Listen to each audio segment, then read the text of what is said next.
of the Sydney Morning Herald's Chief Rugby League reporter, Adrian Proszenko. G'day, AP. Yes, hello, Jimmy. How are you? Miriam McKillop. Yeah. You know that there's a Miriam McKillop cafe in North Sydney, which I had a toasted sandwich there recently.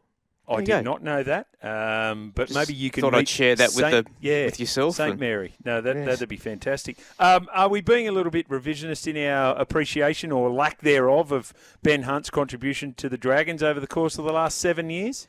Yes and no. I mean, with the massive pay packet that he's had over that time with much pay comes much responsibility, Jimmy. Yes. And look, the Dragons have been disappointing for the most part over that period, but it's not all Ben Hunt's fault. And you've got to remember that he wanted out 12 months ago.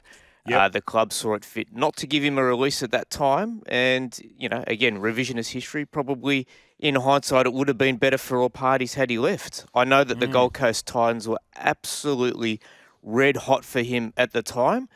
They no longer have the money to do that. They've spent whatever little salary cap space they have on Regan Campbell-Gillard. But finally, this saga has come to a head, and it's a good thing too.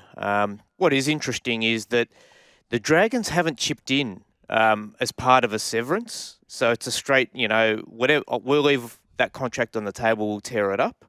So Ben Hunt is now free to do as he sees fit, and it's going to be fascinating to see where he ends up.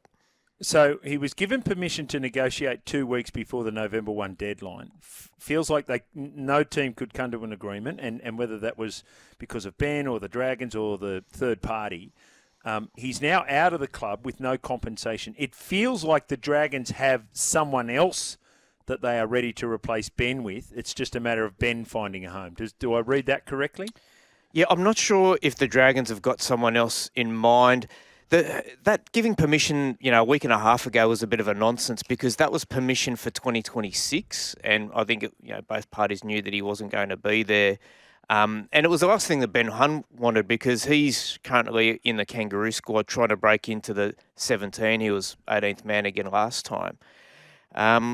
But yes, all of a sudden, the suitors will start lining up now that this severance is done. And already I think the Dolphins have become the first club to say, they have some interest. I've got a quote from Terry Reader, their CEO, who said, we haven't had any contact with him or his management. However, quote, we are sure if he is interested in speaking to us, we'll hear from his management. So that's an interesting one. So already they've made it clear. Obviously, Isaiah Katoa's the future there. They've got Nicarima, who's in the Kiwi squad on their books as well. But that would appeal to both parties, given that Hunt's preference is to return north. But, there's plenty of other options that you can go through, Jimmy. And obviously the Roosters is a move that could make a bit of sense as well, given, look, Keary is retired. Sam Walker's going to miss a huge chunk of 2025. And yes, they have Chad Townsend, and they also have Sandon Smith, who hasn't really proven himself as an NRL elite half. So that wouldn't totally surprise if Nick Politis and the Roosters had a bit of a think about that. And then, of course, Ezra Mam. That situation at the Broncos is fascinating. We don't know what that sanction is going to look like. I would suggest to you that if he plays in 2025, it won't be in the first half of that, given the seriousness of the offences that he's facing. The Bulldogs is an interesting one as well, although I'm hearing that the coach has cooled a little bit on that one. So he'd be a perfect bridging player for Canterbury, given they've got a couple of good young players in Mitchell Woods and Cassius Tia, who might be 12 months away. But I don't think that's as likely as it might have been a few weeks away. Even the Warriors with Sean Johnson, they're looking for a replacement for him. Although a bit of hot goss, Jimmy, I hear Tanner Boyd has been spotted over that side of the ditch. Some tyres might be kicked there. So there you go. Yeah, okay. Has Ben Hunt signalled whether he's prepared to play at number 9 at all or entirely? I've been hearing, he hasn't made a public statement about this, but I'm hearing his preference is to play in the halves. Okay. But that's not to say that there couldn't be some compromise, particularly if there was a multi-year deal done. So, for instance, if you look at the Broncos, Jimmy, I could see him starting in the halves and potentially spending some time at hooker, depending on what happens with Mam this year and perhaps even Reynolds next year, moving between those roles. But I think his preference is to play in the 7. Well, that's the other thing too. Do you want to play halfback for a team that misses the finals, or do you want to play hooker for a team that makes the grand final? You know, that's 100%. That's another. Yeah, that's another one to consider as well. How many of these clubs have space in their cap right now, and how many of them would have to then shuffle players to get Ben Hunt? I reckon the Roosters would have the money now, given they've let a few go, haven't they? So when you think about Joseph Manu, Joseph Sully, Keary moving on, Jared Warrior-Hargraves and Satili Tupanua, I'd suggest they'd have the money. Yep. I reckon in the case of pretty much everyone else, they'd have to shuffle the deck chairs and move a couple of players on. Okay. What about the replacements at the Dragons for Ben Hunt? We've heard Gutherson. We've had Latu Fainu from the Tigers being thrown up because of Jerome Luai's arrival for the 2025 season. Braden Trindle is another name that people keep texting me saying Dragons senior officials overheard in a restaurant in Cronulla talking about Braden Trindle. Jackson Hastings is another one that keeps popping up. What are you hearing?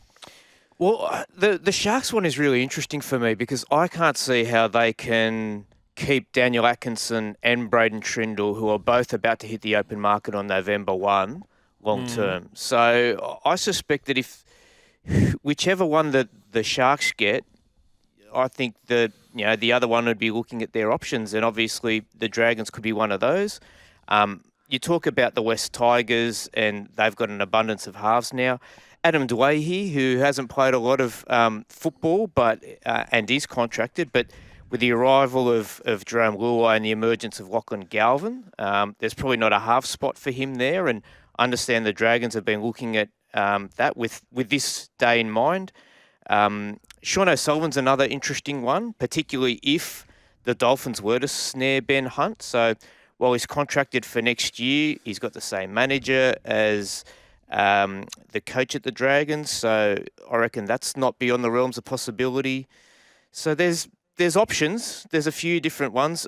Jonah Pezzett, I understand, has all but re-signed, but he's probably stuck behind some very good players in that spine. So a loan deal wouldn't be out of the question. So there are a few different options that could be investigated by Shane Flanagan. Adam Dewey's an interesting one too because he signed that cut price deal, $350,000, almost an act of goodwill to the club that had been so good to him through his 3 ACLs.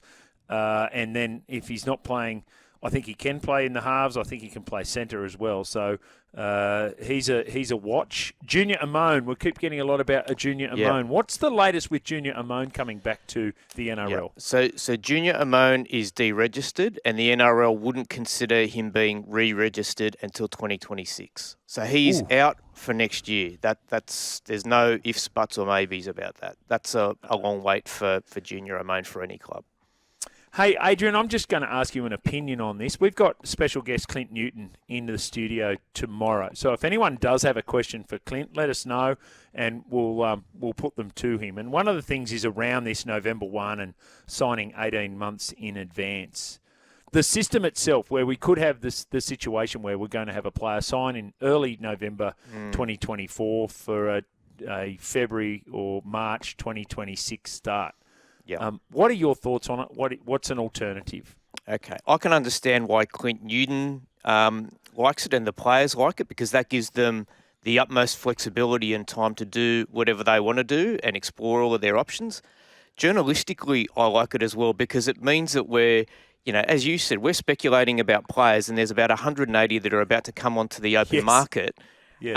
And we're talking about where they could end up in 2026. We haven't even finished the 2024 season really with the Pacific Championship still going on. So yes. I personally don't mind it. I think the speculation is actually healthy for the game, if that makes sense. If you're a club that's struggling, you want some sort of an upside in terms of, who could we get, who can help dig us out of a hole. And that's why during the dark, some pretty dark times this year, West Tigers have been hanging on to the hope that Jerome Luai is going to come and change everything around. And in many respects, Luai's stocks have risen since he signed that deal. People are saying, Yes. well, that's a ridiculous amount of money to sign for someone who has ostensibly been Nathan Cleary's foil. But I reckon Jerome Luai is much more than that. And I dare say Benji Marshall and Shane Richardson feel the same way as well. So I don't have a massive issue with it, but I can understand if you're a fan of a club and you've purchased a Panthers Jerome Luai jersey and you know that he's not going to be there in 12 months' time, I can understand the frustration with that as well. But at the same time, you've got him for 12 months and, you can paper over that and, he'll be replaced by someone else, and as is the case with Blaise Talangi. So I don't have a massive issue with it, but I can understand how the fans can do. Slowly but surely, I'm coming around to accepting of it for those reasons that you've outlined, actually, and we can speak to Clint about that further tomorrow. Jimmy, please ask AP for a Ryan Papenhuyzen contract update. Stormy Daniel from Prairie Wood. Matt Tripper's flown back into the country. I reckon Storm supporters are just getting a little nervous over Pappy. Yes, and look, understandably so. If you've got to remember, we're talking like Ryan Papenhuyzen doesn't have to sign a bit of paper with anyone for 12 months. No, that's true. And it may be a bit of a case if with the Storm, it might be a bit suck and see to see how he starts the season. Although ideally they've got something in front of him and they'd like him to take it up. But if you're one of those clubs that needs a fullback, and I don't know, I know Parramatta have got Isaiah Yongi, but I don't know if anyone really knows just how good he can be. Ryan Papenhuyzen's a superstar. He just needs to play some football. So someone will take a punt on him if they can't come to terms, and all of a sudden, can you actually have both of those guys on the books long terms with Suafialonga? I'm just not sure how that works, and someone's going to be disappointed because they're not going to be playing in that number 1 jersey. Yeah, Wishart to 13, Farlongo to 14, Papenhuyzen to 1. That's one way of doing it, but Farlongo would probably get fullback money at another club and play fullback. Although I know he's committed, but he's signed. I understand, but Ryan Papenhuyzen isn't signed, so no, that's the good point. Ezra Mam, when do we expect any further update on that? Most notably from the police, but also from the Broncos and the NRL. Well, I don't think the Broncos or the NRL can do anything until the police and the courts have done their thing. So we're still waiting for his second sample to come back, which I'm tipping will be very similar to his first sample. I don't think anyone's going to dispute that. I don't know, Jimmy, is the simple answer. There's no... It's sort of funny, from an NRL point of view, they probably feel that there's no real rush to do anything given we're in the off-season. But from a Brisbane point of view, they'll be in a massive rush because all of a sudden Ben Hunt's come onto the open market. They don't know whether their hand will be forced, whether they'll be forced to sack or have Ezra Mam deregistered, and they're going to want to move before other players and clubs move on the likes of a Ben Hunt. So, they want to know yesterday. Yeah. I guess if you're confident that your B sample is dissimilar to your A sample, you're not checking yourself into rehab on the Monday after the accident, are you? That's a fair assumption, Jimmy, but we've seen the... with the Josh Adokar situation, and that's going to come to a head tomorrow in that he'll be fronting the Bulldogs board. So I'm tipping there'll be a resolution there, however they market that, whether that be a sacking or severance or parting or settlement or whatever else. But I think it's pretty clear that Josh Adokar hasn't played. He has played his last game for the Bulldogs, and it would be interesting to see if he ends up at the Dragons now that they've got some room to move salary cap wise. Ashes tour next year, Australia v England in a 3-test series. Thoughts? Likelihood?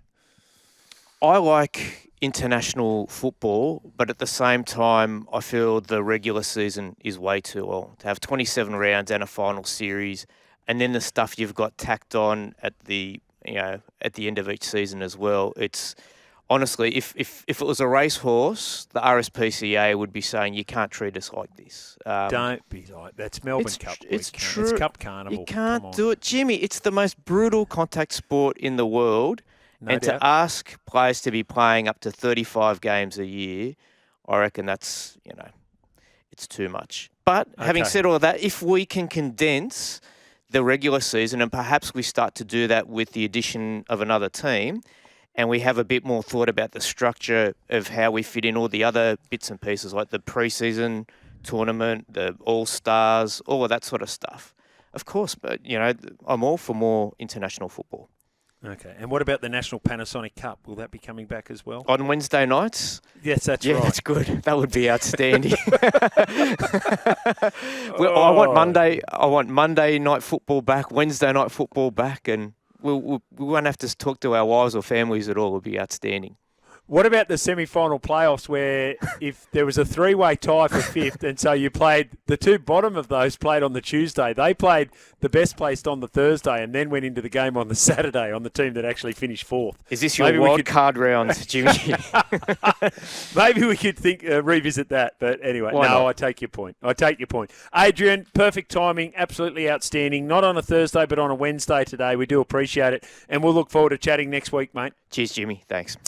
Adrian Proszenko, Chief Rugby League reporter for the Sydney Morning Herald.